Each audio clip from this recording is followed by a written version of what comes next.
Hola, ¿qué tal? ¿Cómo les va? Bienvenidos, somos Salud en Todas las Políticas. Vamos a ocuparnos hoy de un tema que especialmente me interesa y debería interesarnos a todos. El pasado 25 de noviembre se conmemoró el Día Internacional de la Eliminación de la Violencia contra la Mujer. Un título tal vez un tanto largo y extenso, ¿no? Para hablar en realidad de un flagelo que padecemos en el mundo entero, que padecemos en nuestro país y que es la forma de violencia a la mujer o contra la mujer que con el tiempo ha sido identificada, con el tiempo se le ha puesto nombre, con el tiempo se le ha podido clasificar en distintos tipos de violencia, desde violencia verbal, psicológica, económica, física, hasta llegar incluso a nuestro país a legislar la figura del femicidio. Antes de eso, hace muchos años, se hablaba de crímenes pasionales. Hoy ya hablamos de femicidios y entendemos que eso tiene que ver directamente con el crimen de un hombre o una mujer, que generalmente siempre, en la mayoría de los casos, se trata de un entorno muy cercano, de una pareja o una expareja. Y en la mayoría de los casos, lamentablemente, es el propio ámbito familiar dentro de la casa donde vive la víctima, donde se produce el ataque y el femicidio, por supuesto. Es un problema concreto que a veces sentimos que crece. No sé si es que se visibiliza cada vez más, pero lo cierto es que ya no nos quedamos calladas. La importancia de una red de contención, la importancia de tener a dónde ir, la importancia de ser escuchadas, acompañadas y contenidas son fundamentales para que las mujeres se animen.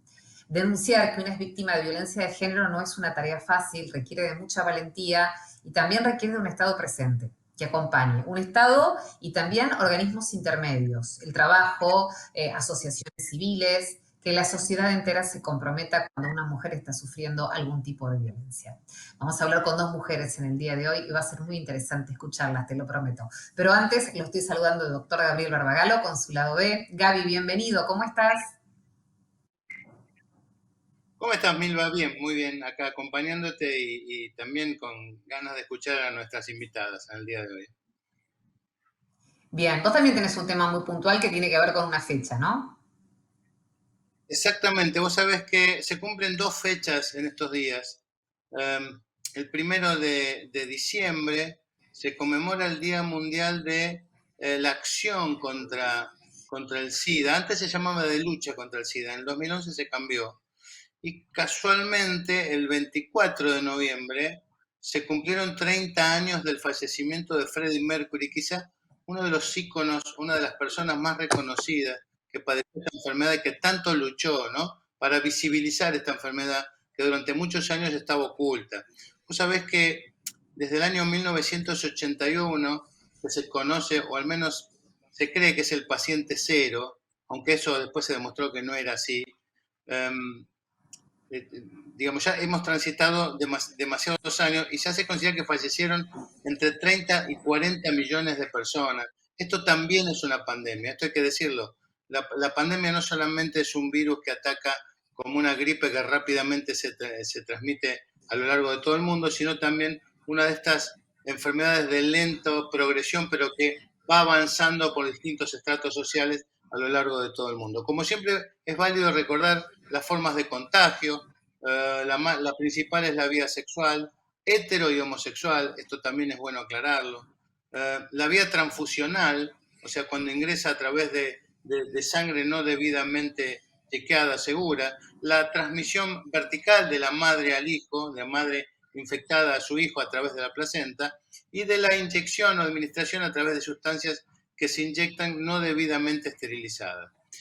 Se considera que la infección de HIV se inició allá por la década de 50, fue originaria en una cepa de monos en el centro de África, y que muchos seres humanos lo sufrían en el centro de África, pero que realmente, y esto lo digo con pesar, eh, para la humanidad fue un problema cuando le llegó a las poblaciones desarrolladas. O sea, cuando a través de un viajero o de un navegante, o en este caso de un aeronavegante, este virus llegó a las ciudades o a los países más desarrollados. Parece que mientras estaba confinado en África no era un problema para la humanidad.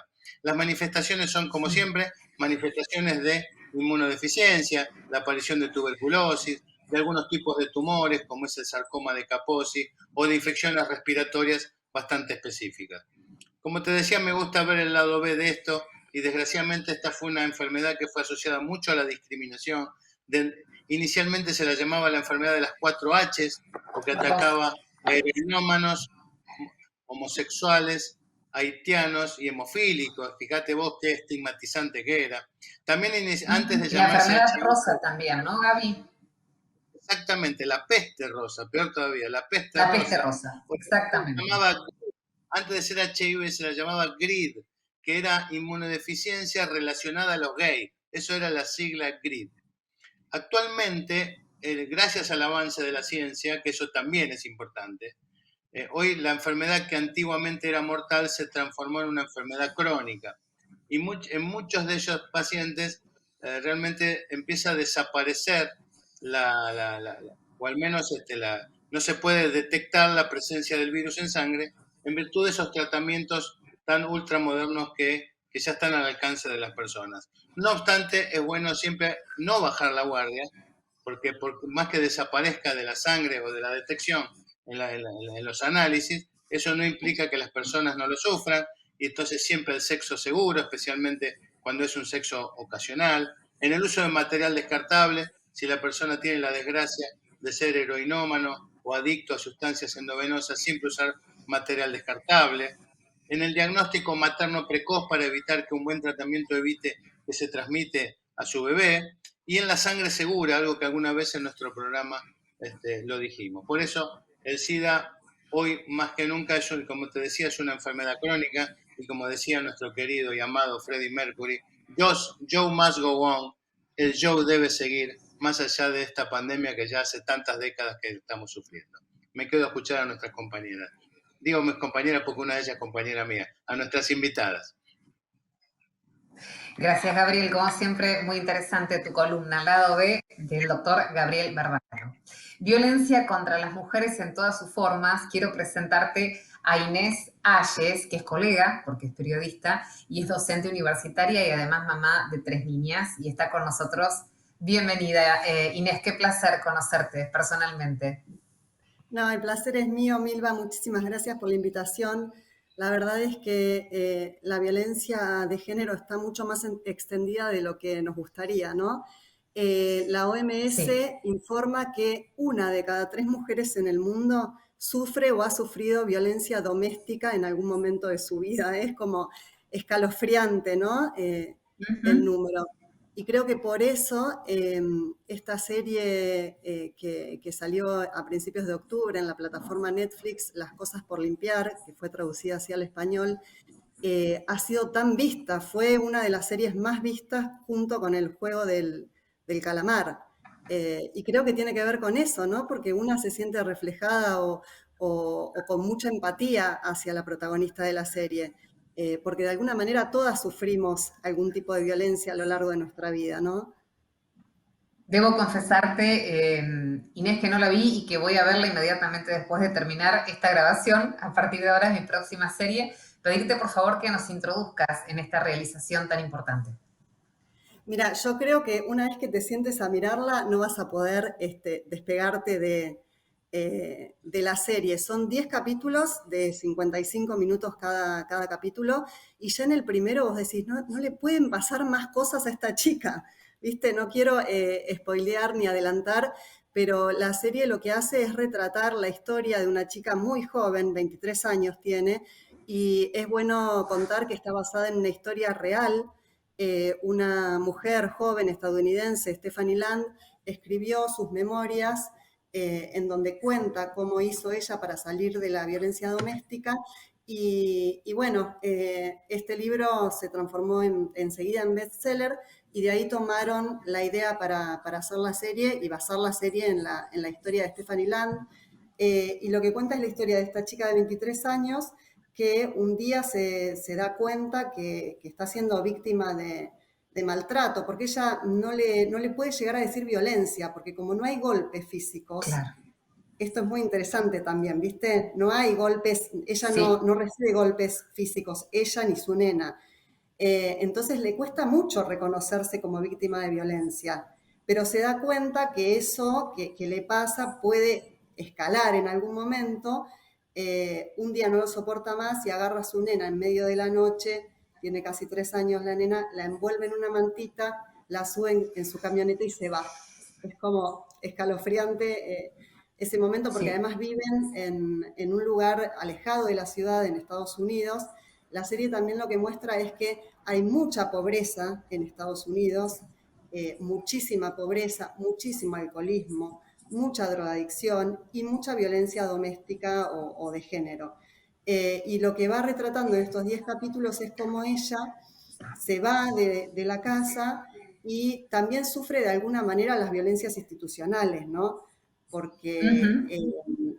le cuesta conseguir un lugar o un refugio de violencia, le cuesta acceder a un trabajo porque no tiene estudios, no tiene la Es que secundaria esas completa. son, Inés, algunas de las razones por las cuales a veces las mujeres no se animan a tomar una decisión, porque no tienen dónde ir, literalmente, en ningún sentido, ni cómo sostenerse. Quería preguntarte qué te movilizó a escribir, qué aportes consideras que surgen a partir de esta serie y de tu propia inquietud. Y yo la empecé a ver por recomendación de un grupo de mamás de WhatsApp que dijeron, estoy mirando esta serie, está buenísima, es dura pero está buenísima. Yo dije, a ver, voy a ver de qué se trata. Y la verdad es que ya en el primer capítulo dije, esta serie hay que tratar de que se vea porque me pareció súper interesante este tratamiento como tan real de la violencia, tan Tan real, realista. ¿no? Tiene mucho Claro, realismo por lo que pudiste contarnos y lo que pude leer. muchísimo, sin golpes bajos, y también me emocionó muchísimo la creación o generación de redes entre mujeres que se va tejiendo, ¿viste? Que también Ujú. son fundamentales para poder salir de la violencia.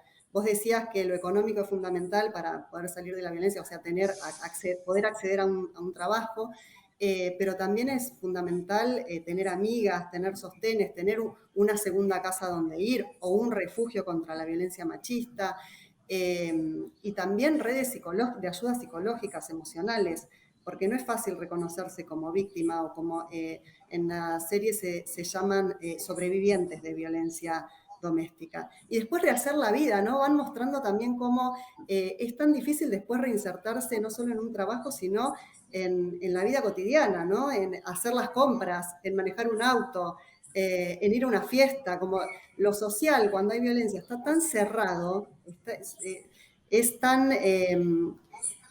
las sobrevivientes se vuelven tan objetos del maltratador, no manejan plata, no hacen las compras, están, digamos, puertas adentro, ¿no? Que después volver Tal cual. a rearmar toda esa vida fuera del hogar también es muy difícil. Es como una despersonalización absoluta que se hace y que lleva mucho tiempo y que a veces es de manera muy sutil, porque el golpe tal vez sea lo más obvio de la violencia, pero hay un montón de violencias que son mucho más discretas, por decirlo de alguna manera, o encubiertas, que generan un daño igual o peor que el golpe. De esa es la más difícil de salir, porque existe además un primer enamoramiento, una idea utópica del amor tal vez y la ilusión de que algo va a cambiar. Y lamentablemente lo que sabemos que lejos de cambiar empeora. Y hay que tener, como decía al principio, gran valentía para dar ese paso, ¿no? Es admirable, yo admiro a cada una de las mujeres que toma la decisión, como bueno, en esta historia lo podemos ver, en una ficción que es muy real, toma la decisión de salir adelante y con una hijita cuesta, ¿no? Uno se pone en ese lugar y realmente habla de un coraje enorme. Sí, completamente, porque además ella termina trabajando como empleada de casas particulares o empleada doméstica, y ahí también sufre violencia, ¿no? Hay como una doble violencia. La violencia simbólica bueno, y física en algún punto también, porque la expareja lo que hace es romper cosas cerca de su cara, ¿viste? En un momento, eh, en el, Claro, en- en el refugio conoce a otra víctima de violencia y le dice, pero vos qué te pensabas, que en la primera cita a mí mi expareja me dice, pasame la sal o te estrangulo, ¿viste? No, la violencia es muy fuerte porque la violencia es como sí, una gotita de agua que va cayendo permanentemente hasta que hace un agujero. claro. Y el Entonces, límite, o te das cuenta cuando ya estás al límite, mejor. No es perceptible desde un primer momento. se va de alguna manera arraigando y va ocupando lugar y vamos normalizando esa realidad que de ninguna manera puede ser normalizada. Pero sin olvidarnos que la víctima es la mujer siempre, que realmente no puede salir. No es que no quiera, no es que le gusta quedarse donde está, es que no puede hacer otra cosa. No, claro, y en una parte ella, la protagonista dice, no quiero nunca más tener que sacarle un pedazo de vidrio a Maddie, que es la hija, la nenita, de la cabeza. Eso también es como muy Qué fuerte, terrible.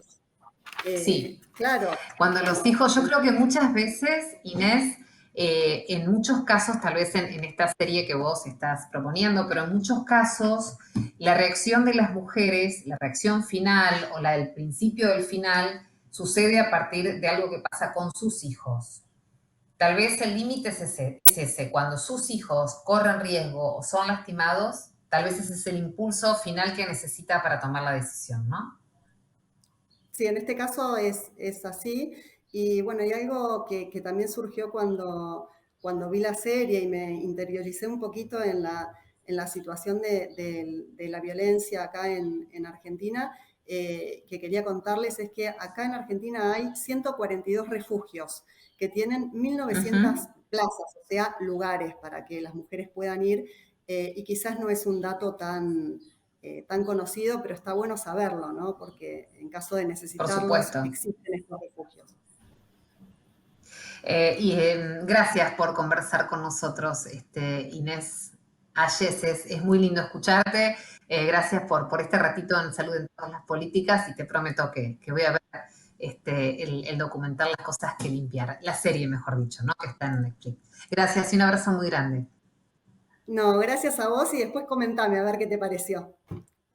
Por supuesto, claro que sí. Muchísimas gracias. Que tengas un buen Gracias día. igualmente, muchas Inés gracias. Ayes, periodista y docente universitaria y mamá de 3 niñas, lo quería destacar ella, así que así lo pusimos. Ya estoy saludando a la licenciada Marcela Castro, licenciada en Trabajo Social, gerente de Desarrollo Humano de OSDE, de hecho desde hace 26 años está en la organización en distintas áreas, pero bueno, en este momento ocupa un rol muy importante, ya hemos conversado con vos, Marcela, en otras oportunidades. ¿Cómo estás? Un placer enorme recibirte en Salud en todas las políticas. ¿Qué tal, Milva? El placer es mío. Muchas gracias por la invitación. ¿Pudiste ver el material del que hablábamos, esta producción sobre las Sí, la cosas por escuchaba a Inés con limpiar? mucha atención.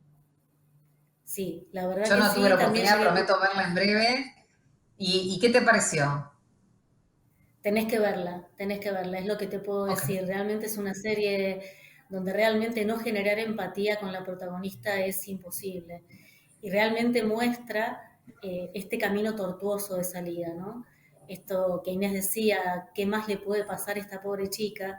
Y es real, ¿no? Y las mujeres en nuestro país, en muchos lugares del mundo, sufren permanentemente esta cuestión tan de violencia institucional también, tan de deshumanización, ¿no? De un montón de cuestiones Ujú. que realmente complejizan mucho el camino de salida, porque le ponen Bueno, obstáculos recién, una y otra. perdón, sí, Marcela. Sí, te escucho, ¿qué me decías? No, que no sé si no llegaste a escuchar, que te decía que uno, comparando lo que sucede en la serie con nuestra propia realidad, se comparte también en la vida cotidiana estas cuestiones de lo tortuoso que es el camino de Claro. salida para cualquier mujer, incluso en nuestro país, para poder tomar esas decisiones tan difíciles y tan complejas y que tanta emoción les produce, ¿no es cierto? Así que la serie refleja perfectamente lo que sucede en la vida real. Bueno, ella recién daba cuenta, por ejemplo, de los refugios, de la cantidad de refugios que hay en nuestro país, que obviamente son direcciones que no se conocen públicamente porque precisamente son refugios para las mujeres. Hablábamos de la importancia de un Estado presente en este tema, pero también de los trabajos, de las posibilidades, de la gente que nos rodea. Y vos llevás adelante en OSDE junto con un grupo de personas desde 2019 un protocolo de prevención y actuación ante la violencia de género, ¿no? Se han ocupado especialmente de que el trabajo de las mujeres que están en esa empresa sean también una forma de cuidarlas, sea referencia de refugio en caso de violencia. Sí, perfectamente, como lo acabas de resumir, Milva, nuestra decisión tuvo que ver fundamentalmente con algo que también mencionó Inés y que puedo hacer un paralelismo, que es el tema de la red, ¿no? Que las mujeres en situación de violencia puedan contar con una red a la cual recurrir, ¿no? En la cual ampararse y a la cual también eh, gritar, ¿no? A la cual pedir, a la cual recurrir cuando todas las puertas se cierran. En OSDE justamente lo que quisimos fue eso, ser parte de la red de nuestras colaboradoras, que nuestras mujeres sientan que OSDE está con ellas, que hay un equipo interdisciplinario que las puede escuchar, que las puede orientar, que las puede contener, que las puede acompañar en este camino, no siendo el trabajo un obstáculo más, todo lo contrario. El trabajo en este caso está garantizado, nuestro protocolo prevé licencias, prevé reubicaciones, prevé ayuda económica. Entonces tratamos de ver todas aquellas cuestiones que realmente podrían facilitar ese camino. Entonces OSDE Marcela, y desde está... que lo empezaron a aplicar, desde que lo comenzaron a aplicar en 2019, ¿tuvieron casos, debieron utilizarlo este protocolo? Sí, sí, sí, tenemos casi 30 casos, 27 aproximadamente. Todo esto transcurrió en pandemia, porque el protocolo se lanza el 28 de Claro. noviembre de 2019 y en marzo comienza el ASCO, con lo cual tuvimos que ahí sí realmente salir a reinventarnos, porque teníamos que llegar, no estábamos en las oficinas. Ahí realmente la aliada principal fue la tecnología, que fue la que nos permitió llegar a todo el país. Acompañamos situaciones en varias filiales del interior, con lo cual también era esa sensación de, primero, desesperación para ver cómo nos reorganizábamos y después de inmediata acción, ¿no?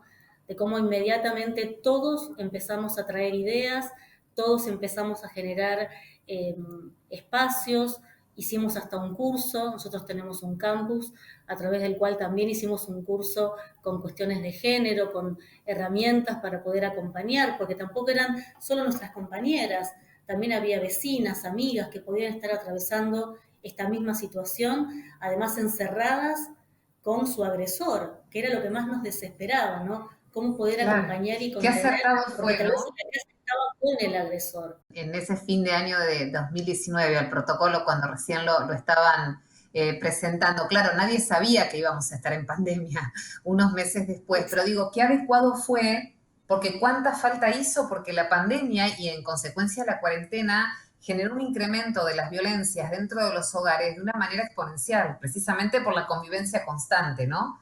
Así que creo que nunca más oportuno aquel momento, sin saber lo que nos deparaba, pero cuánto sirvió, ¿no? Totalmente. La verdad que fue así. Como te decía, la pandemia no nos impidió llegar, estuvimos muy cerca, no solo acompañando a nuestras colaboradoras, también a los equipos, ¿no? Ellas formaban parte de esos equipos estaban preocupados también por ellas, querían saber cómo reaccionar, cómo acompañarlas. Entonces también fue una red adicional que tenía que ver con cómo desde ese espacio laboral, que tampoco estaba presencial, se podía hacer para estar cerca de ellas.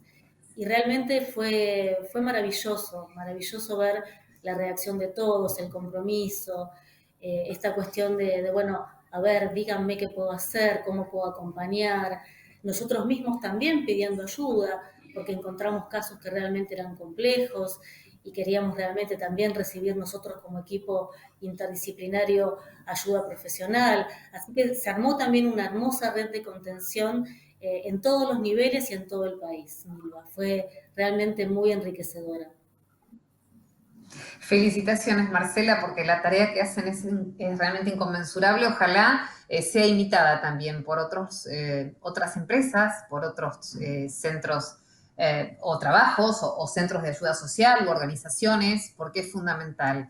El sentimiento de soledad es lo que posiblemente define uno de los estadios emocionales que atraviesan las mujeres que padecen algún tipo de violencia. Si logramos que esa soledad no exista, y si logramos que se sientan acompañadas y que haya dónde ir y que haya un trabajo que nos respalde y que haya una red de mujeres que esté atenta y de hombres también, por supuesto, porque la gran mayoría se compromete, por supuesto, con esta tarea, me parece que es una manera de empezar a cambiar la historia y evitar tantos sufrimientos y muertes.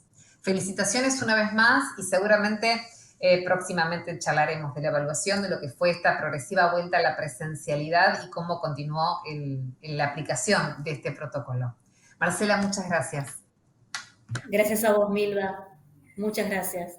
Hasta la próxima. La licenciada Marcela Castro, licenciada en Trabajo Social, gerente de OSDE, de Desarrollo Humano de OSDE.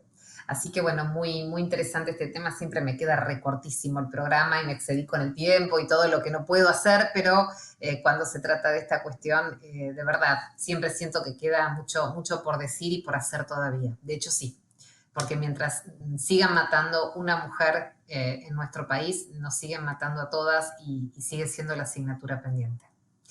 No dejes de ayudar si alguien necesita, no dejes de involucrarte si hay una mujer que pide ayuda. Y si estás en una situación de violencia, no estás sola, no sos la única. Pasa en todos los estratos sociales, les pasa a todas, en algún momento pedí ayuda. Vas a ver que es mejor. Gracias por acompañarnos. Somos Salud en todas las políticas.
ANDAR, Obra Social de Viajantes Vendedores de la República Argentina. Planes de salud para empleados en relación de dependencia, monotributistas y particulares. Solicita un asesor comercial al 0810 345 0184.